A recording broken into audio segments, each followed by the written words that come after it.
मशहूर scientist Stephen Hawking ने विज्ञान क्षेत्र में काफ़ी योगदान दिया है। स्टीफन हॉकिंग का जीवन शुरू से ही काफ़ी कठिनाइयों से भरा हुआ था, लेकिन फिर भी उन्होंने वैज्ञानिक बनने के अपने सपने को पूरा किया और विज्ञान के क्षेत्र में अपना अनगिनत योगदान दिया। उनके योगदान के चलते कई ऐसी चीज़ों के बारे में खोज की गई जिसकी कल्पना शायद ही पहले किसी ने की हो। स्टीफन हॉकिंग का जन्म और परिवार। स्टीफन हॉकिंग का जन्म इंग्लैंड देश में सन 1942 में हुआ था। जिस वक्त हॉकिंग का जन्म हुआ था उस वक्त दुनिया में द्वितीय विश्व युद्ध चल रहा था। स्टीफन हॉकिंग के माता और पिता का घर नॉर्थ लंदन में हुआ करता था, लेकिन इस युद्ध के कारण उन्हें अपना घर बदलना पड़ा और वो लंदन की एक सुरक्षित जगह पर आकर रहने लगे।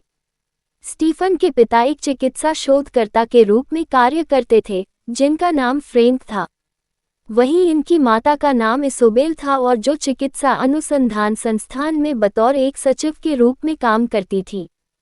हॉकिंग के माता पिता की मुलाकात चिकित्सा अनुसंधान संस्थान में कार्य करने के दौरान ही हुई थी, जिसके बाद इन्होंने शादी कर ली थी और इनके कुल 4 बच्चे थे, जिनका नाम स्टीफन, फिलिपा, मैरी और एडवर्ड था। एडवर्ड इनका गोद लिया हुआ बेटा था। स्टीफन हॉकिंग की शिक्षा। स्टीफन जब 8 वर्ष के थे तब उनके परिवार वाले सेंट अल्बान में आकर रहने लगे और यहाँ के ही एक स्कूल में स्टीफन का दाखिला करवा दिया गया। अपनी स्कूली शिक्षा पूरी करने के बाद स्टीफन ने ऑक्सफोर्ड विश्वविद्यालय में दाखिला लिया और यहाँ पर इन्होंने भौतिकी फिजिक्स विषय पर अध्ययन किया। जिस वक्त इन्होंने इस विश्वविद्यालय में दाखिला लिया था उस वक्त इनकी आयु महज 17 वर्ष की थी। कहा जाता है कि स्टीफन को गणित विषय में रुचि थी और वो इसी विषय में अपनी पढ़ाई करना चाहते थे, लेकिन उस वक्त ऑक्सफोर्ड विश्वविद्यालय में ये विषय नहीं हुआ करता था, जिसके कारण उन्हें भौतिकी विषय को चुनना पड़ा। भौतिकी विषय में प्रथम श्रेणी में डिग्री हासिल करने बाद इन्होंने कैम्ब्रिज विश्वविद्यालय से अपनी आगे की पढ़ाई की। साल 1962 में कैम्ब्रिज विश्वविद्यालय में department of applied mathematics and theoretical physical (DAMTP) में इन्होंने ब्रह्मांड विज्ञान पर अनुसंधान किया। साल 1963 में खराब हुई सेहत। स्टीफन हॉकिंग आम लोगों के जैसे ही अपना जीवन जी रहे थे, लेकिन साल 1963 में इनकी सेहत खराब होने लगी।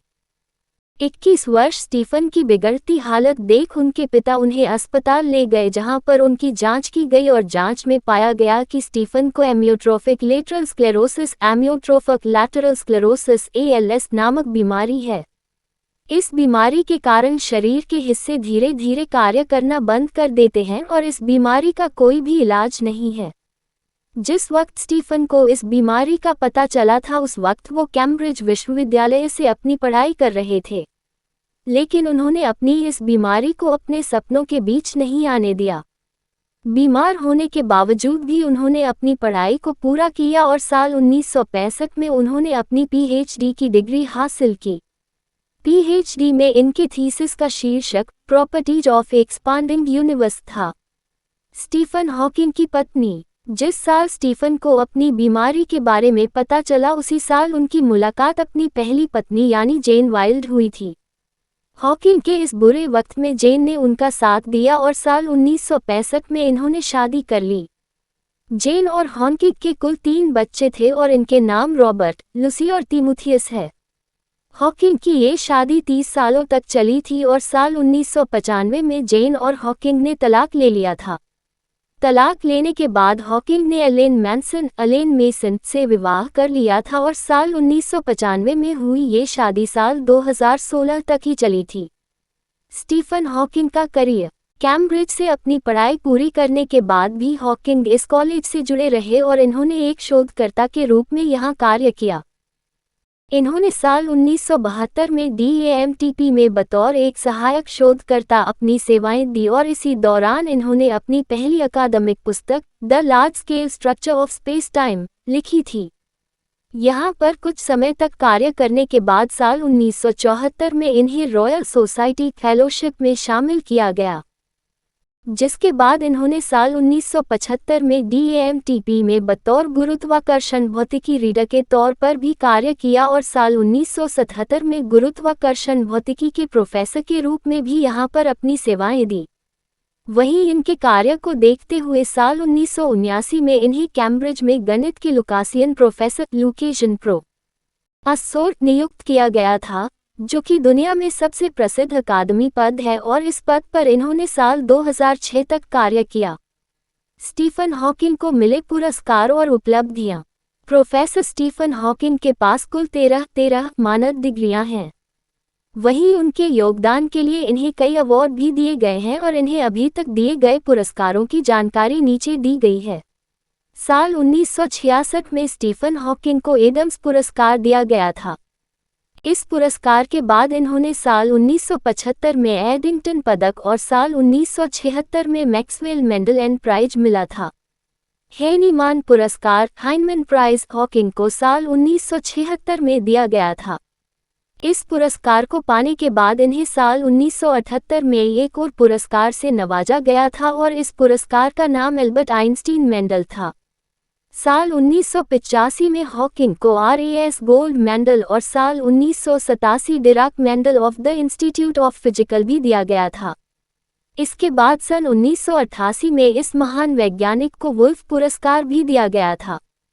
प्रिंस ऑफ एस्टूरियस अवार्ड भी हॉकिंग ने साल 1989 में अपने नाम किया था।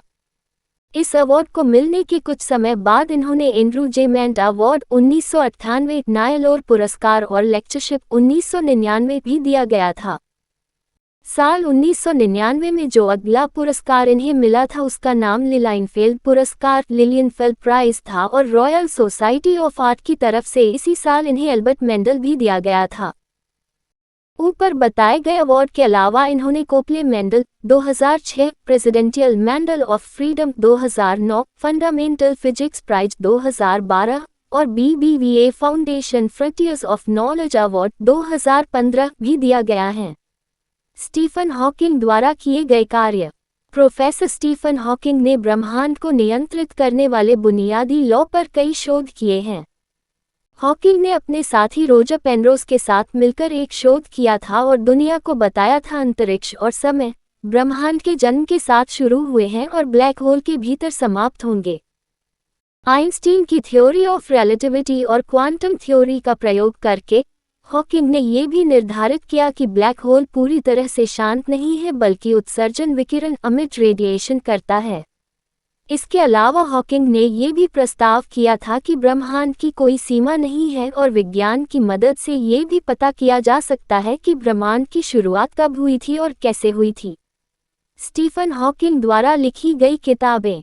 स्टीफन हॉकिंग ने अपने जीवन काल में कई किताबें भी लिखी हैं और उनकी ये किताब अंतरिक्ष के विषय में ही लिखी गई है। उनके द्वारा लिखी गई कुछ किताबों की जानकारी दी है। A brief history of time Hawking द्वारा लिखी गई सबसे पहली किताब का नाम a brief history of time था।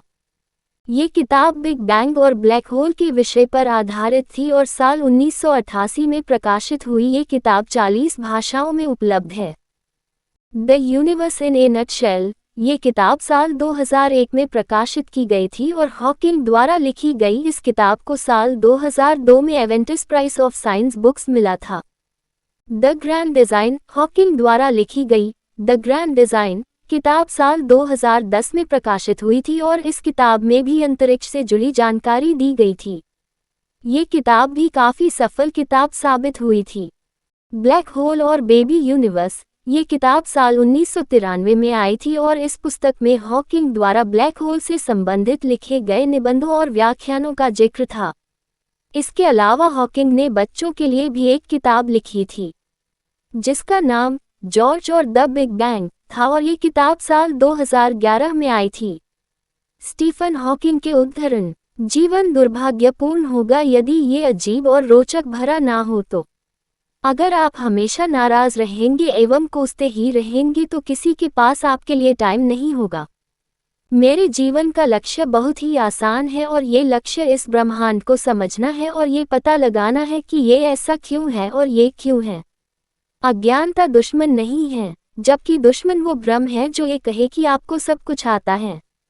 स्टीफन हॉकिंग के जीवन पर बनी फिल्म साल 2014 में इन पर एक मूवी बनाई गई जिसका नाम द थ्योरी ऑफ एवरीथिंग है। इस फिल्म में उनकी जिंदगी के संघर्ष को दिखाया गया था और बताया गया था कि किस तरह से इन्होंने अपने सपनों के पूरा किया था। स्टीफन हॉकिंग की कुल संपत्ति। इंग्लैंड के कैम्ब्रिज शहर में स्टीफन हॉकिंग का खुद का एक घर है और इस वक्त उनके पास कुल $20 मिलियन की संपत्ति है।